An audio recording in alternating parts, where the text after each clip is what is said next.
Hello friend, welcome back to my channel Jharna blog. তোমরা কেমন আছো? আশা করি তোমরা সবাই ভালো আছো, আমিও ভালো আছি।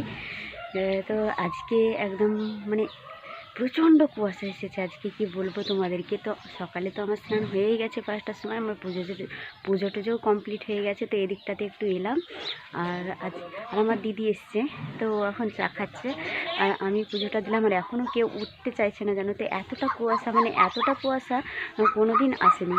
আজকে মনে হচ্ছে বেশি সব থেকে।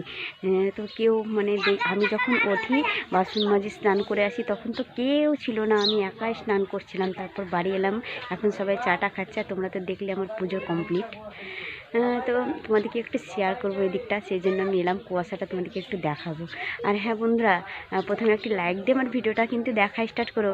আর যারা নতুন বন্ধু আমার ভিডিওটি দেখছো, স্টার্ট করেছো দেখা, তারা একটি সাবস্ক্রাইব করে দিয়ে পাশে থাকা বেল আইকনটি অল করে দাও, ঠিক আছে? তো এটাই আমার বারবার বলা, কারণ তোমরা যদি আমার ভিডিওগুলো দেখে নাও আর সাবস্ক্রাইব যদি না করো, তাহলে তোমাদের মোবাইলে নোটিফিকেশান যাবে না। আর আমি পরপর যে ভিডিওগুলো আপলোড করছি তোমাদের মোবাইলেও কিন্তু যাবে না, তোমরা দেখতেও পারবে না। সেই জন্য যদি সাবস্ক্রাইবটা করে রাখো, তাহলে আমি ভিডিও ছাড়া মাত্রই মানে তোমাদের মোবাইলে নোটিফিকেশান চলে যাবে, আর নোটিফিকেশান দেখে তোমরা আমার ভিডিওগুলো দেখতে পাবে। সেই জন্য তোমাদেরকে বলছি আর কি। তো যাই হোক, চলো একটু তোমাদেরকে আমি আজকের ওয়েদারটা একটু শেয়ার করাই, ঠিক আছে? কুয়াশাগুলো দেখবে। আর এই দেখো বন্ধুরা, এদিক থাকতে চলে এলাম। দেখো কিছু ভালো মতো দেখা যাচ্ছে না। আর এইখানটাতে এই মোরগটা দাঁড়িয়ে আছে না, এখানে আমাদের খড় ছিল। তো দেখো খড়টাকে হটিয়ে দিয়েছে, তো কতটা ফাঁকা ফাঁকা লাগছে। আর এই দেখো দেখো কতটা কুয়াশা, দেখো কিছুই দেখা যাচ্ছে না আজকে কিন্তু। দেখো দেখো আকাশের ওয়েদারটা দেখো, একদম ধুমা ধুমা ভাব, কিছুই বোঝা যাচ্ছে না। দেখো, আর এদিকে দেখো বন্ধুরা, প্রত্যেক দিন কিন্তু স্নান করার আগে আমার এই গরুর গোয়ালটা পরিষ্কার করানো হয়। দেখো গোয়ালগুলো আমার কাড়ানো হয়, এই গোবরগুলো তোলানো হয়, ঝাড় দিয়ে একদম থালা বাসন নিয়ে আমি স্নান সারতে যাই। তো দেখো আজকে কিন্তু এতটা কুয়াশা, সেই জন্য গরু বের করেনি কুয়াশার জন্য। বাবা বলছে থাক, আগে স্নান করে পুজোটা সেরে নে, তারপর পরে চাটা খেয়ে দে, পরে আবার ভালোভাবে ঝেঁটিয়ে নেবে গোয়ালটা, তাই বললো। সেই জন্য দেখো এখনই কেবল এই গেটটা খুললো।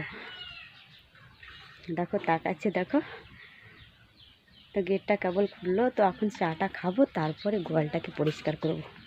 এতটা কুয়াশা। আর দেখো এই উনুনটা দেখো মা বানিয়েছে, খুব একটা সুন্দর হয়নি, কালকে বানিয়েছে। যেহেতু আমরা গ্রামে বাস করি, আমাদের মুড়ি ভেজে খেতে হয়, তো মানে মিলেও ভাজতে দেয় সময় সময়, কিন্তু আমার মা না জানে বলে বাড়িতেই ভাজবে উনুনে। দেখো ওখানে তাওয়া বসিয়ে চাল লাড়বে, তারপর মুড়ি ভাজবে, সেই জন্য আখাটা নতুন করে করেছে উনুনটা। আমরা আখাই বলি গ্রাম্য ভাষা, তাই বললাম। তো চলো আর এক দিকটা তোমাদেরকে একটু শেয়ার করিয়ে দিচ্ছি। পেরিয়ে কিন্তু মাঠ, তো মাঠটা তোমাদেরকে একটু শেয়ার করছি। আর দেখো কতটা পরিমাণে কুয়াশা এসছে, আর কুয়াশার জন্য এই জমিটাতে কিন্তু আলু লাগা আছে, কিন্তু দেখতেই পাওয়া যাচ্ছে না, জানো তো, এতটা কুয়াশা। তো এই সকালকার ওয়েদারটা মানে কুয়াশাটা দেখতে খুব সুন্দর লাগে। আর আমি কিন্তু উঠে গেছি সকাল 5টায়, স্নান ধান করে একদম এই দিকটাতে চলে এলাম যে একটু শেয়ার করব বলে। তো দেখো কিছুই দেখা যাচ্ছে না, আর আমি প্রথম উঠেছি। তো চলো এখন বাড়ি যাই, বাড়ি গিয়ে চাটা খেয়ে আবার দিশাদেরকে পড়াতে বসাবো, চলো। তো দেখো এখন চলে এসেছি, আর চাটা আমার কিন্তু খাওয়া হয়ে গিয়েছিলো। তারপর দেখো চলে এসেছি, আর ওরা এবার আমার দিশা আর এই ওর বান্ধবী সাফিকা, ওরা দুজনে এখন 2-এ উঠেছে ক্লাস, মানে 2nd ক্লাসে। আর ডালিয়া তো 5-এ, তো ওদেরকে পড়াচ্ছি এখন একসঙ্গে। সেজন্য আজকে 3জনকে দেখতে পেলে না, নয়তো আমার মেয়ে আর ডালিয়া 2জন, ওরাই প্রত্যেক দিন আমার কাছে পড়া করে। মানে একে দেখছো সাফিকা, ও 1 মাস এসেছিলো, তারপর আবার গ্যাপ দিয়েছিল, তো আবার এসছে। তো দেখো ওদেরকে তো প্রাইভেট পড়ানো আমার কমপ্লিট হয়ে গেছে, ওদেরকে তাড়িয়ে দিলাম, বললাম যে তোরা বাড়ি যা, গিয়ে একটু রেডি হয়ে স্কুল চলে যাবে। এদিকে দেখো আমি আলু ভাজতে লেগেছি, যে 10টার খাবারে সবাই খাবে, সেই জন্য মা বললো যে তাড়াতাড়ি করে আলু ভাজ। আর যেহেতু আমার দাদা এসছে, এই আলু ভাজাটা খেতে আমার দাদা বেশ পছন্দ করে, সেই জন্য আরও করলাম আর কি। আজকের ভিডিওটা আমি এখান থেকে স্টার্ট করছি, কারণ এখন আমি যাব ছাদের উপরে।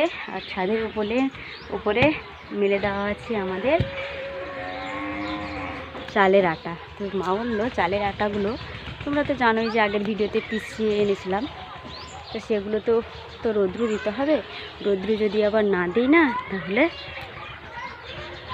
রৌদ্রু যদি না দিই তাহলে একদম ভোক্সানি গন্ধ বের হবে, গ্যাস বের হবে। সেই জন্য রৌদ্রুতে ভালোভাবে শুকাতে হবে।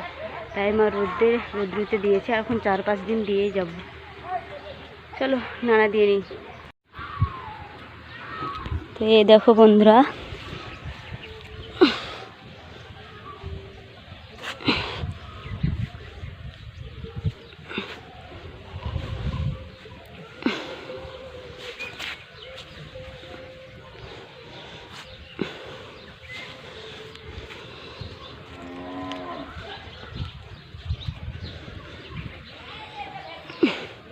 তো এখন এই গোটা গোটা ভাবগুলো যায়নি, দেখতে পাচ্ছ গোটা গোটা হয়ে আছে। সুন্দরভাবে যদি শুকোই তো রুটি বলো, চিতই বলো, আলু বলো, যে কোনো জিনিস ভালোভাবে বানানো হয়। সেই জন্য একটু ভালোভাবে দিলাম।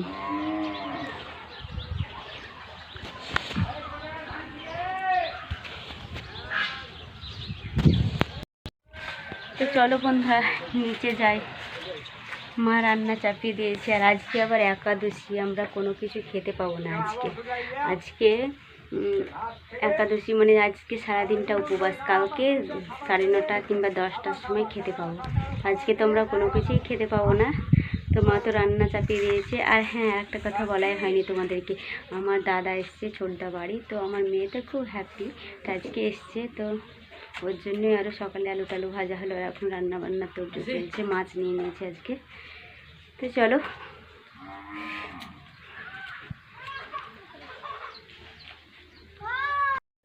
তো দেখো মা এখন রান্না চাপিয়ে দিয়েছে, আর মা রান্নাটাই করবে।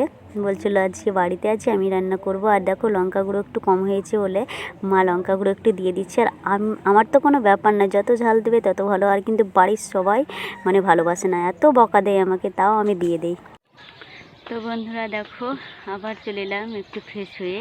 আর রান্নাবান্না তো করছিল মা, তারপর থেকে আসাই হয়নি। এতটা কাজের চাপ, কি বলো তো, মানে এতটা কাজের চাপ। আমার দাদা এসছে বাড়ি, আর আমরা যেহেতু প্রত্যেক দিন মানে তাড়াতাড়ি রান্নাটা হয়ে যায়, কিন্তু তার থেকে আরও তাড়াতাড়ি করে রান্নাটা করতে হয়েছে, কারণ আমার দাদা এসছে বাড়ি, ছোটদা, তোমাদেরকে তো বললাম। তো সেই জন্য আর কি কাজের তোড়জোড় ছিল, এটা সেটা। ও বাইরে থেকে যে জামা কাপড়গুলো এনেছিল না, সেগুলো প্রচণ্ড ময়লা হয়েছিল, সেগুলোকে মা সার্ফে দিচ্ছিল মা, আর আমি হাতাপাতি করে সব কাজগুলো করলাম। তো আর আজকে তো আমরা খাওয়া দাওয়া করতেই পাবো না, একাদশী করেছি বলে এদিকটাতে চলে এলাম। এখন ওরা সবাই খেলো, আর মেয়ে কিন্তু আজকে খাবার খায়নি, ভাত খায়নি বাড়িতে, কারণ ফিস্ট করেছে। ফিস্টই বলতে পারো, কারণ ওর বান্ধবীরা মিলে পাড়াতে, সে ডালিয়াকে তো চেনে, তো ডালিয়ার সঙ্গে ফিস্ট করবো বলছিল। ওরা 5-6 জন মানে বাচ্চা মেয়ে, ডালিয়ার মা রান্না করে দেবো বলেছিল। তো সেই জন্য বললো মা আমি ফিস্ট করবো। তো আমি বলেছি ঠিক, ভালো কথা, ফিস্ট করবি তো। তাই বললাম ঠিক আছে, সব কিছুই দেবো, তাই বললাম। তারপরেতে ডালিয়ার মা বলে পাঠিয়েছে যে না, কোনো কিছু দিশাকে লাগবে না, আমরা ফিস্ট করছি। মানে আমার কাকি হয় তো ডালিয়ার মা, তো ডালিয়ার মারাও অনেকেই মিলিয়ে ওরা আবার বাস সবাই ওঠা বসা যার সঙ্গে আসে, মানে মেয়েরা তো একটাই জানোই যে আর মানে বান্ধবী থাকে, তো অনেক বান্ধবী মিলিয়ে মানে ডালিয়ার মারদের কথা বলছি। তো ওরা আবার ফিস্ট করেছে। তো বলেছে ডালিয়াকে আর ডালিয়াদেরকে আর ফিস্ট করতে হবে না, দিশাদিকে। তো দিশা আমরাই তো করবো, তো আমাদেরই খেয়ে নেবে, তাই বললো। সেই জন্য ওরা করেছে ডালিয়ার মারা। তো দিশা এখন তো ওখান থেকে যে সকাল থেকেই আছি, তো ওখানেই রান্নাবান্না সব কিছু এখন হয়ে গেছে। কেবল ওকে স্নান করিয়ে দিয়ে রেডি করিয়ে দিলাম, বাবু করিয়ে দিলাম একদম। তারপর ও না চলে গেল, তো ওখানেই খাবার খাবে। এখন রান্নাবান্না হয়ে গেছে, বলছে মা বাড়িতে আমাকে ভাত দাও, অল্প করে দুটো আমি খাই, ওখানে একটু দেরি হবে। মানে বাচ্চা মেয়েতে তর সইছে না খাবার জন্য, একদম মানে ওকে খুব খিদে পেয়ে গেছে মনে হয়, সেই জন্য বললো কথাটা। তো আমি বললাম এখানে খেলে আর ওখানে খেতে পারবি না, এখনই চলে যা, তাই বললাম। সেই জন্য ও এখন গেছে।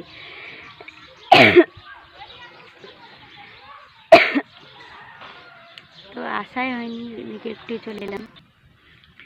গুড ইভিনিং, শুভ সন্ধ্যা বন্ধুরা। তো দেখো এখন আমি কোথায় বলো তো, আমার কিন্তু নিচে দেখার কথা, কিন্তু আজকে থেকে আমি নিচে আর থাকছি না, দেখো এখন আমি ছাদের উপরে চলে এসেছি। আর আজকে ছবিটা একটু ভালো আসছে, বসে আছি তাও সুন্দর আসছে, তাই না?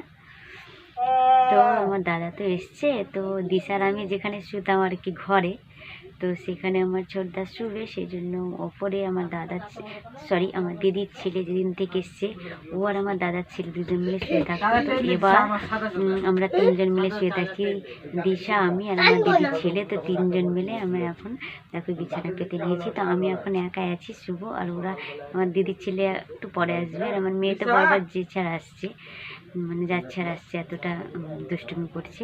আর দেখছো কতটা বকছে ওরা, পাশ থেকে শুনতে পাচ্ছ।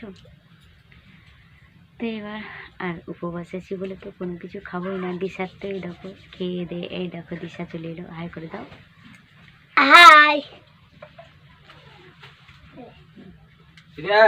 দে না, দিয়ে দে। এই ছাদটাতে নাকি শুলে মানে কুয়াশাটা আসে না।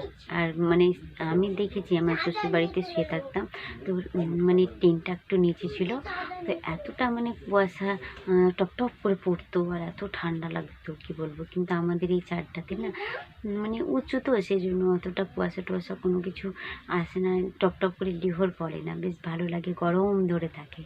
মানে টিনের ছাদে যদি শুই না, তো কত জনে বলে যে ছাদে আমাদের লিহর পড়ে টপ করে, তো এইসবগুলো আমাদের কিচ্ছু নেই, খুব সুন্দর গরম লাগে, মানে ঘরে যেরকম শুয়েছিলাম সেরকমই লাগে। আর আমার মেয়ের যে সোয়েটারটা দেখলে, সেই সোয়েটারটা একদম জেব্রার মতো না, মানে বাঘের মতোও লাগছে, কিন্তু বেশ সুন্দর লাগে জানো তো আমাকে। ও যখন স্কুলে যায়, আমি বলি যে স্কুলে যাবি তখন পরে যাবি, আর জ্যাকেটও আছে দুটো জ্যাকেট আছে, আর এটা, আর এমনি তো বাড়িতে 3টা সোয়েটার বাইরে পরে, তো ওকে আমি বলি যে ওইটা স্কুলে যাবি খুব সুন্দর লাগবে, কিন্তু না, ও বাড়িতে। আর আমার মেয়ের একটাই মানে অভ্যাস খারাপ, কি বলো তো, যেটা সুন্দর পাবে, যেটা দেখবে সারপদি আছে, সুন্দরভাবে আছে, সেটাকে ও নেবে। আর জানো তো একটু ছোটো হয়ে আছে, তো অতটা কিছু বোঝে না যে কোন জিনিসটা আমার সুন্দর থাকবে, কোন জিনিসটা ভালো থাকবে, নিজের একটা যত্ন নিতে এখনও শিখিনি। ও 7 বছর বয়স হয়ে গেল, তো আমি এত বকা দিই বলি এবার তো নিজের মতো করে সব কিছু গুছিয়ে রাখতে হবে না, শুধু নিজে খেলেই হবে, একটু ভালোভাবে স্নান করতে হবে সাবান টাবান মেখে। আর এখন শীতের টাইম, সাবান তো মাখতেই চাইবে না, আমি জোর জবরদস্তি করে ওকে সাবান মাখাই জানো। মানে এতটা একটা বাচ্চা মানুষ করতে কতটা কষ্ট হয় বলো তো একটা মায়ের। তো আমার তো একটাই মেয়ে, আর যে কোনো ছেলে কিংবা মেয়ে কোনো কিছুই নেই, তোমরা তো জানোই।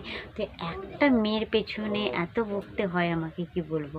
আর যেহেতু আমাকে একাই মানুষ করতে হয়, মানে লালন পালন করে, যেহেতু বাবা ঠাকুমা ঠাকুরদা পিসি কাকু ওর কেউ নেই, থাকতেও নেই, একদম মারা গেছে বলতে পারো। তো এখানে দিদার বাড়িতে দিদাদের খাওয়া পড়া সব কিছু সমস্ত খরচ দিদা মামার ওদেরই। তো এখানে মানুষটা মানে মানুষ করা মানে লালন পালনগুলো তো আমাকেই করতে হয়, যে স্নান করানো, স্কুল যাওয়া, সাজিয়ে দেওয়ানো, এসবগুলো রেডি করা, সব কিছু আমাকে করতে হয়, সেজন্য বললাম আর কি। তো যাই হোক, মেয়ের ব্যাপারে এসব কথা বাদ দাও। আর হ্যাঁ বন্ধুরা, প্রথম থেকে আমার ভিডিওটা দেখছো, এখনও লাইক দাওনি, তারা একটা লাইক দিয়ে দাও। যারা আমার এই ভিডিওটা দেখছে এখনও আমার চ্যানেলটিকে সাবস্ক্রাইব করোনি, তারা সাবস্ক্রাইব করে দিয়ে পাশে থাকা বেল আইকনটি অন করে দাও, ঠিক আছে। আর তো যাই হোক, অনেক বড় হয়ে গেছে আজকের ভিডিওটা, হয়তো বড় হবে। তো এখানে আমার ভিডিওটা এন্ড করছি, আবারও একটি নেক্সট ভিডিও নিয়ে তোমাদের সামনে চলে আসি, ততক্ষণ তোমরা অপেক্ষায় থেকো, ঠিক আছে, টাটা।